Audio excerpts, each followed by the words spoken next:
Bonjour, bienvenue sur la deuxième édition des journaux de production de Manon. Alors comme vous le savez peut-être déjà si vous avez regardé la première édition des journaux de production, à chaque session, il y a quelqu'un qui va venir s'asseoir devant cette bibliothèque et qui va vous parler de ce qu'il fait dans le film et de comment ça avance. Notre deuxième invité n'est autre que Clément Magre, qui va interpréter le rôle de Hassler, le jeune officier allemand. Je vous laisse le découvrir et je vous dis à tout de suite. Alors Clément, bonjour. Bonjour. Alors, est-ce que tu peux te présenter un petit peu s'il te plaît et nous dire qu'est-ce que tu fais ici? Alors, je m'appelle Clément, j'ai 29 ans, je suis venu de Paris et je vais tenir le rôle de Hassler.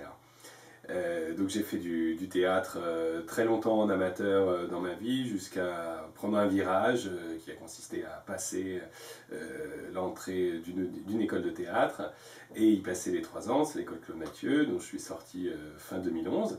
Et depuis, j'alterne ma vie professionnelle et la vie de comédien en jouant. Alors cette année, il y a eu les Caprices de Marianne, il y aura Iphigénie la semaine prochaine. Voilà, donc je vais un peu à droite à gauche et en particulier premier court-métrage avec Manon. Alors, on va commencer par parler d'Astrid. Oui, Manon. Voilà, qui joue Manon.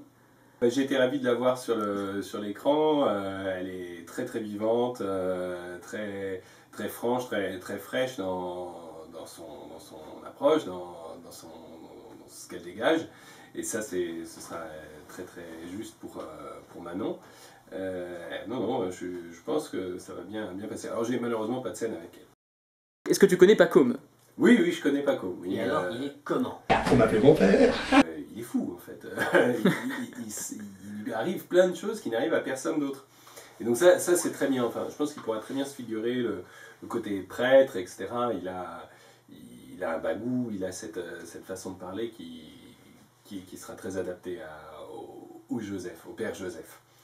Et non, en même temps de la timidité quand même. Donc je pense que ça peut bien aller avec le caractère du curé. Alors je ne connaissais pas Jules Werner jusqu'à présent, mais donc j'ai pu le découvrir dans la présentation et dans l'extrait qu'il a lu, et je pense que ça passera très bien au sens où on a tous les deux un physique plutôt rond, etc., avenant, et je pense qu'on peut justement, d'un côté, c'est ce qu'il disait très bien, c'est que d'un côté ça va se crisper et ça va se durcir, de l'autre ça va partir dans le regret. Et je pense qu'on pourra trouver cette séparation entre les deux.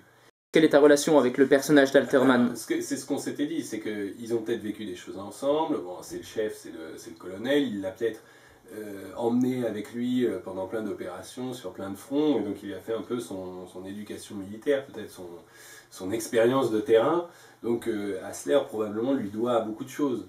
Mais il y a une incompréhension en fait, il y a une sorte de duel avec cette fameuse scène des photos où chacun essaie de donner sa vision, et à un moment c'est Hassler qui dit je prends le commandement, je prends le dessus. Donc c'est un peu le moment, le tournant dans leur vie, quoi. Il tue son maître, quoi. D'accord, je te remercie. Est-ce que tu peux dire au revoir aux personnes qui nous suivent en allemand et en français? Auf Wiedersehen und bis später, et à bientôt pour les francophones. Merci, allez, au revoir. Au revoir. Voilà, c'était la deuxième édition des journaux de production de Manon. On espère que ça vous a plu. On vous invite à venir liker notre page Facebook et à soutenir le projet www.facebook.com. On vous dit à dans 2 semaines et on vous laisse avec quelques images. À très bientôt. Tu peux pas t'avancer? Ouais, Vas-y, avance. Attends, il y a le chien là. Il doit avoir l'habitude, attends. Écoute, Ouais, je te tiendrai au courant. Mais, moi, L'aéro de tour là, j'arrive pas mais. Ok. Bon, il me saoule. Oui, c'est bon. Vous voulez pas qu'on aille voir directement les gens? Mais tu vas pas sonner là, mec, il est 10 heures.